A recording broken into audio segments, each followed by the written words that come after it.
Welcome to another episode of the Sports Appraiser Podcast. And today is going to be a fun one. We have Matt Powers with Powers Sports Memorabilia, and he is on the forefront of authentic autographs. So he has a website, which we'll talk about in a few minutes. But essentially, he travels the country going to card shows and gets autographs for you in person. And let me introduce him. His name is Matt Powers. Matt, welcome to the podcast. Michael, thanks for having me. Of course. Thank you for coming on with us. It's going to be a fun conversation today. And as I was thinking about when you got started, I didn't realize it was in 2008, which when the whole world, especially this country, was falling apart during the financial crisis. So what made you kind of take a leap and say, you know what? Even though people are jumping out the windows, things are in dire straits, I'm going to start a company. Well, I was young and dumb back then, so I wasn't paying attention to anything politically or economic wise. So I was not tied in with the world apparently. So it never actually crossed my mind. I'd been doing this since essentially 2004, and so that was actually kind of for me personally, that was kind of a worse time when we had 4 stores that I was working for this company out in California. So that was actually a worse time I thought of, because we sold a lot of high end stuff, and the market kind of collapsed on some of that stuff. But it never actually crossed my mind. You know, I've never doubted myself when I have the knowledge to do something, whether or not I'll be able to accomplish it. You know, what's going on in the world and whatnot is really kind of not important to me. I'm always confident in what I'm doing if I believe and know how to do something. Mm-hmm. And kind of walk us through, me being a sports appraiser, I see certificates of authenticity all the time, day in and day out. But a lot of times, as you know, they don't mean a damn. They mean nothing. It could be my neighbor, John, who's a very nice guy, but he's in construction and he just prints off letters on his printer saying that this Mickey Mantle autograph is real, or this Tom Brady autograph is real. So when someone comes to your website and buys an item, it doesn't matter what it is. Tell the audience how you guarantee that this autograph is actually real and authentic. So I would say probably 99% of the autographs that we have on the site have all been ones that have been done at signings that we've taken part in. We've been there in person. We've had Beckett or JSA or PSA that has been present at the signing. There are some random ones, like you mentioned, Mickey Mantle and Willie Mays, who we sell, who obviously haven't done signings for quite some time. So there's no Beckett witness out there for Mickey Mantle or Willie Mays, or there probably shouldn't be, but there might be actually out there. But so that's how we curate all of our autographs, is directly through the agents, where we get to attend. We have some of the third-party authentication company out there. We try to take as many photos as we can. If you scroll through our Instagram, we'll have pictures of the signings or pictures of the items afterwards and all that kind of stuff. And what's great about social media is when we post stuff after a signing, a lot of the customers will actually tag the athlete in their posts. So, the athletes are seeing this stuff. And so that's kind of a cool thing about social media, is there's kind of this cross check with everything sometimes. And, the athletes can say, hope you enjoy the item or whatever it is. Like, they know that they've signed it. Like they recognize obviously the item, or they recognize their autograph. So that's kind of the fun thing in the social media age, is you can actually double and triple check with stuff. You can actually send an autograph to an athlete and say, hey, did you sign this? But yes, that's how 99% of the autographs are on the site. They're all Beckett witness, or if they're cards, then we got to send them to PSA for, obviously for grading purposes and whatnot. And that's something too about cards I've kind of gone back and forth about. A lot of people don't like having stickers on their cards.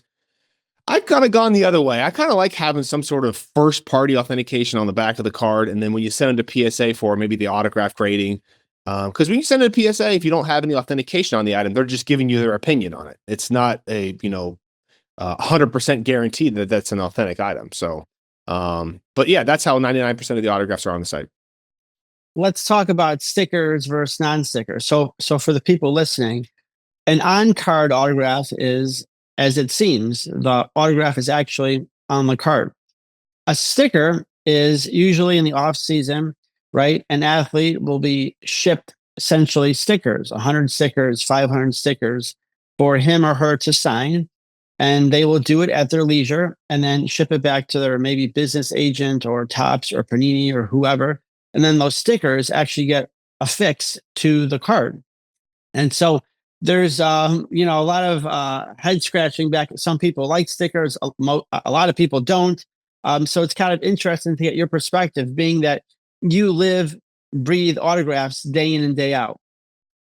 Yeah, so the thing with the stickers, the reason why they do that is because, in my understanding, when I'm talking to a lot of guys at these shows, especially at like the National, where a lot of the big guys that do like Leaf will be there and some other card manufacturers, is the actual design process of these cards and getting them manufactured is actually a rather lengthy process. It's not like they just push a couple buttons and they've got a card tomorrow.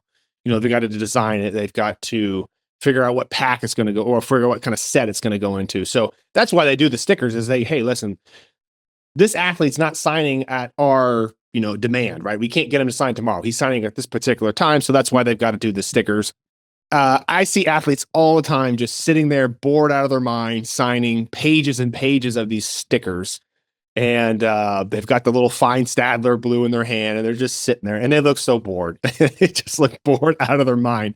But I hate them. I really would rather have an on-card autograph, but that's the problem that you run into is with the manufacturers, is just getting that card ready to go for that particular signing. So everything that we do at the signings, of course, is all on-card autographs. I actually had someone ask me that question. I think it was Baker Mayfield, who we got coming up, who I'll show you an item here for. They asked the question like, hey, when we send our card into the signing, do we get a sticker on the card with the autograph, or is he sign it on the actual card? And I was like, what a silly question to ask. But then I was like scratching my head. I was like, well, if you've never done this before and you only seen sticker autographs, I mean, I guess logically you might be thinking that, but obviously, yes, it's signed on the actual item itself. Well, and also like some people think stickers of like the COA sticker, like when PSA puts a sticker on, let's say, a mini helmet with the number.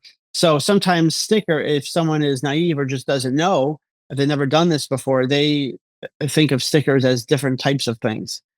So you must be like a road warrior. How many different shows do you go to every year? And is the National awesome for you? Is it a headache? What does that look like? National's long. It's 5 days of getting autographs, which sounds fun. Don't get me wrong, and it is. It depends where it's at too. Like Cleveland was not very fun. We only had, I think, four tables in the back for all the stuff that we had to get signed. So it was a organizational cluster as far as getting all your stuff out, getting it signed, getting authenticated, getting it put back, creating more room for the next day and all that kind of stuff. But as far as traveling though, I think next week I've got to go to Arizona for George Brett. And then the following week is Florida for Bird. And then we've got to head to Chicago. So we do a decent amount of travel. I mean, it's not crazy. It's not outrageous, but it's fun every once in a while to kind of get out and kind of reset and go to some new places you haven't been to. And I get to see my buddy from high school I haven't seen since high school in Phoenix. So that's kind of a fun little trip there. But traveling is cool. The shows are fun. Don't get me wrong. I like the shows because I get to interact with all the other dealers and kind of swap war stories and interact with all the athletes, of course. That's always fun. But it's really a lot of work. It's way more work than people think it is. It's an organizational nightmare. I mean, if you don't like being organized, this is not for you for sure. Yeah, I've been in some of those back private rooms at different shows across the country where athletes do the private signings, and then typically afterwards, or maybe before, there will be a public signing. And in the back, yeah, it's just like kind of like structured chaos. There's Wilson Sporting Good boxes everywhere. There's Sharpies everywhere. There's athletes coming in and out. They got to get to the airport. There's maybe some person was trying to get an autograph and the athlete left and they're trying to hunt them down. So they get escorted in the back. It's just, it's crazy. Well, and it's easier for other people that just do inventory stuff. Like they're just like Fanatics will get just their stuff signed, but we're getting other people's stuff signed. So everything is completely customized, and we got to make sure, hey, we got 15 for this athlete, 30 for this side, 20 for that athlete, 2 for this athlete. People send in multi-sign items where we got to get 13 different guys on a weekend on there. So we've got to make sure that we put this item on our multi-sign table. So make sure we don't put it away. So when we go to try to find this item, we know where it is. And it's all over the place. But that's actually the funnest part, I think, is the organizational, actually getting it done, the lead up to it is kind of selling everything. It's kind of boring, and then you've got to pack everything up, get it ready for the show. That's kind of boring. But you actually get the stuff signed is actually the fun part. You mentioned two important topics, and I want to talk about both of them. The first, so you mentioned Fanatics, and then you talked about when people send in stuff, mail order. So the first question I have for you is on Fanatics. So a lot of times, like you'll see in the press, how much a Fanatics athlete is charging to get something signed at a show. So my question is, and for me, I'm not in your world, but I see these crazy high prices, and I'm like, wow, that's like even more than like retail. So my question to you is, when some of your athletes or some of the people who you have contracted to sign for you and see these crazy high prices, are they raising their prices to you because they see, oh my God, Tom Brady or Peyton Manning is getting crazy amount over there? Yes and no. I know Bird raised his price on the rookies because he saw what Magic was getting paid for those for the 1980 tops. So that's one recent example I can see. But Fanatics has to charge more because their overhead is way higher, and plus they're paying these guys astronomical amounts of money, so they've got to recoup their investment on them. And they've got top tier guys. I mean, Tom Brady is, the number one's probably sought after autograph outside of probably Jordan and maybe even LeBron. So they've got to charge premiums for these things. But I'm not privy to their numbers as far as how much money they make and whatnot.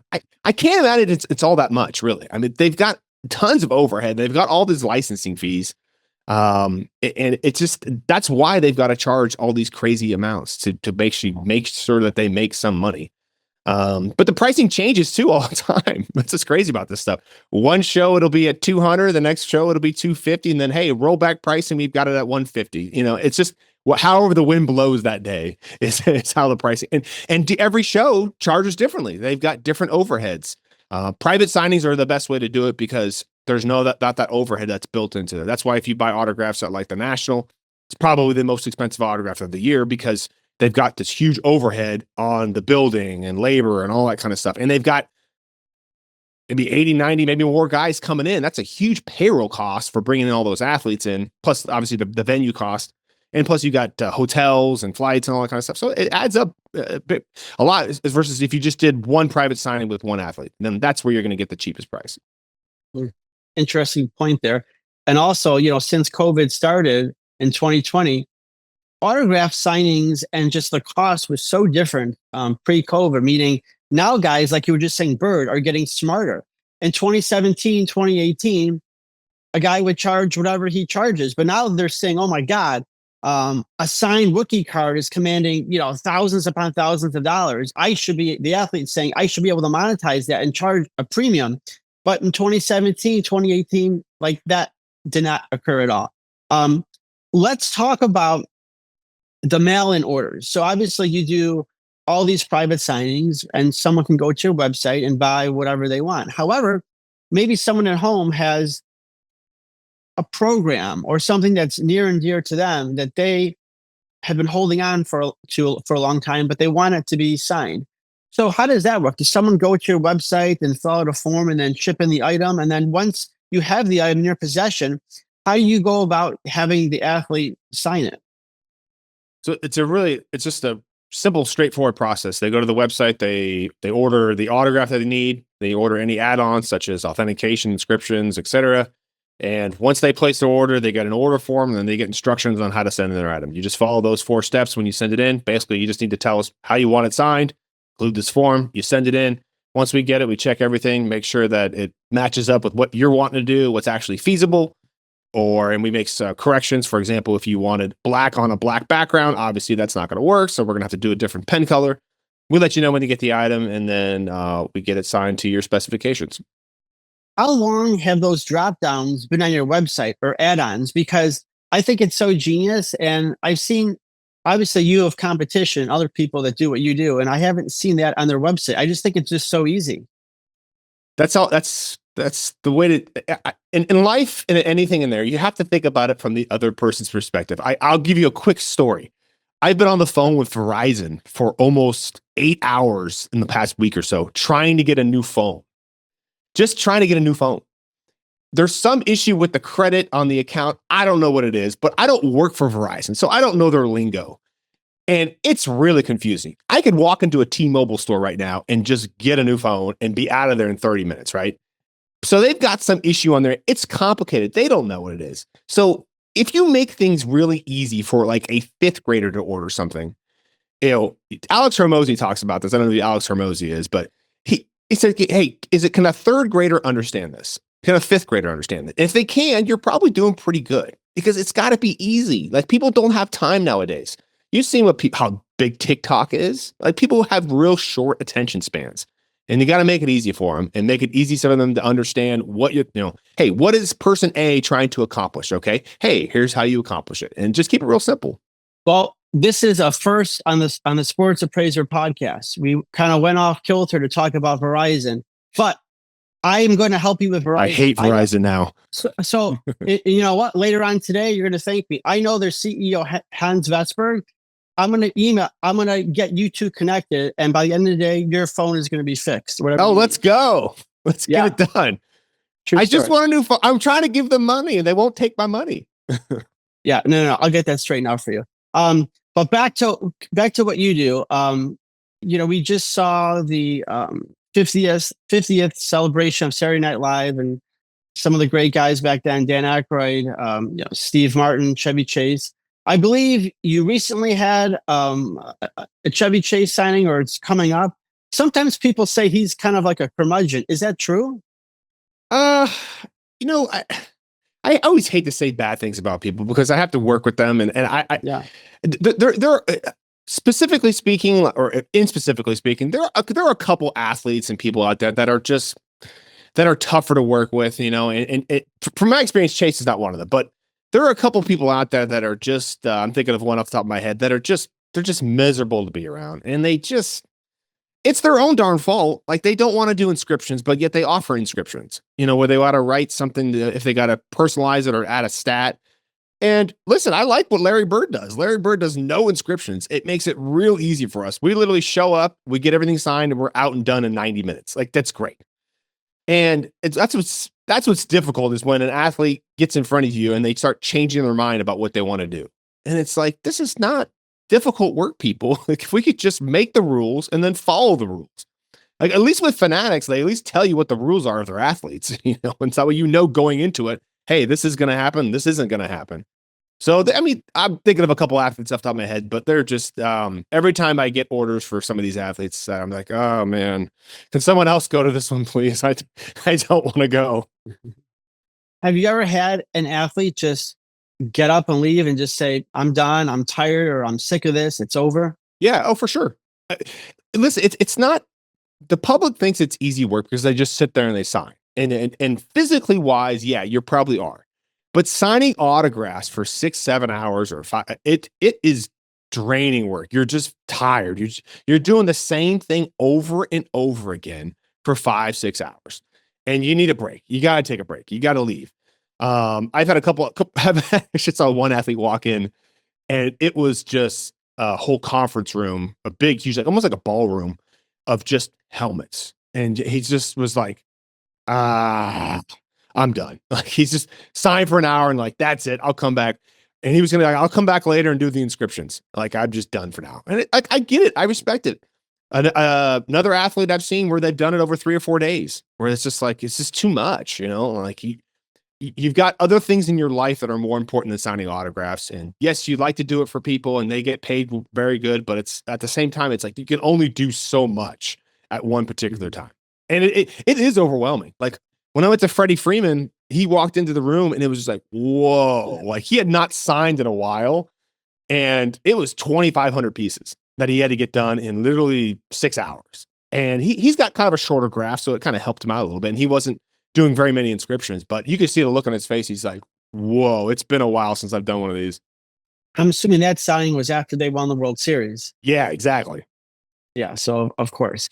Okay, tell people your website, and also what are like the 2 or 3 most interesting autographs for sale on your website today? Well, you can go to powerssportsmemorabilia.com. So Powers like Austin Powers. You can see all the stuff we got. that's already been signed at signings, that's ready to go and ship. And then of course the main stuff that people want are the actual signings that are coming up. I don't really do too much interesting stuff like to get signed for myself that for selling for the inventory. But as far as stuff that people have sent in, like of course we get crazy stuff. I just had Don Mattingly sign a pack of cigarettes. I did not know Don Mattingly had a pack of cigarettes that he had. I don't know if this is made for him or if he had actually been selling these. I'd never seen it before. So we've seen that. Every time Alex Morgan does a signing, like we have to make sure that tell people that, hey, over 18 stuff, you got to send us. Please don't send us these half naked photos of people. We got to keep it family friendly on the website, So it is kind of weird sometimes getting some of those photos for like the soccer girls, stuff like that from other men. But I think that's probably the weirdest stuff that we get. It's just kind of oddball stuff. Random pictures of people that are just kind of slightly inappropriate. And you're just like, really, you want to get this sign, man? I mean, come on.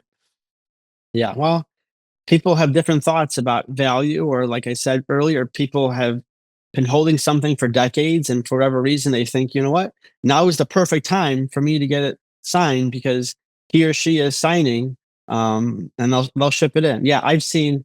To your point, I've been walking around the Rosemont, Illinois show, the March show, and the November show, and in the back, I see what people send in. I'm like, weird and crazy, right? Well, sometimes you're like, you spent how much money on this? Like, and it's just and listen, I'm not here to if you want to get signed, hey, we're going to help you out here. But sometimes it's like, you're spending a couple $1,000s on a big time autograph. Let's just say, for example, Patrick Mahomes or Tom Brady or something like that. And it's like, why are we choosing to get this item signed for an extra $100 or so? We can get like a much nicer item. Like, let's do that instead. Yeah. Well, this has been really eye-opening, insightful. Thank you for coming on. I do have one last question because this is the Sports Appraiser Podcast. I want to know if you brought something to show, and you're curious about the value of.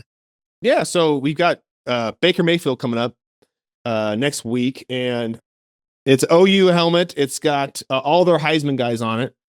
And the only one he's missing is Baker. So full-size rep. He's got, let's see here.